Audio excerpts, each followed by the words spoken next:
Telugu cinema చరిత్రలో ప్రభంజనం సృష్టించి రాజకీయాల్లో అడుగుపెట్టి ప్రజాహిత పాలనకు నిలువెత్తు రూపంగా నిలిచారు. సంక్షేమ పథకాలకు తారక మంత్రం నందమూరి తారక రామారావు. ఎన్టీఆర్ ప్రతి తెలుగువాడి ఆత్మగౌరవాన్ని ప్రపంచానికి చాటి చెప్పిన ప్రజానాయకుడు, నట సార్వభౌముడు. ఆ పేరే ఓ సంచలనం, రాజకీయాల్లో ప్రభంజనం. నాటికి నేటికి ఎప్పటికీ మరపురాని జ్ఞాపకం నందమూరి తారక రామారావు.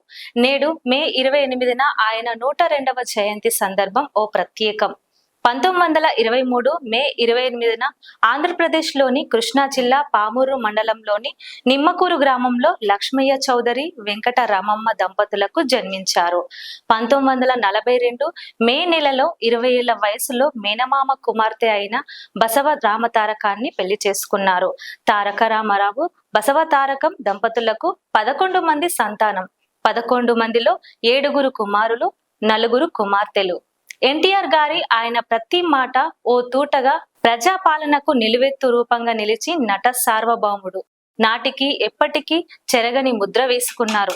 నందమూరి తారక రామారావు ఆత్మగౌరవం అంటే ఏంటో ప్రపంచానికి చూపించి ప్రజల గుండెల్లో మచ్చలేని మనిషిగా నిలిచారు.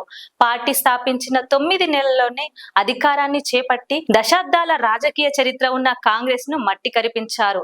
Right person in right time అనే మాటను అక్షరాల నిజం చేస్తూ ఆయన ప్రతి మాట ఓ తూటగా స్ఫూర్తి సందేశం జనాల్లోకి చొచ్చుకు వెళ్ళింది.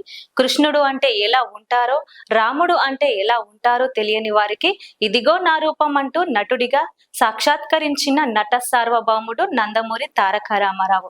పేదవాడే నా దేవుడు, సమాజమే నా దేవాలయం అంటూ ఎన్టీఆర్ స్థాపించిన తెలుగుదేశం పార్టీ అనేక పౌరాణిక, జానపద, సాంఘిక చిత్రాలలో వైవిధ్యభరితమైన పాత్రలెన్నో పోషించి మెప్పించడమే కాక రాముడు, కృష్ణుడు వంటి పౌరాణిక పాత్రలో తెలుగు వారి హృదయాల్లో శాశ్వతంగా ఆరాధ్య దైవంగా నిలిచిపోయారు.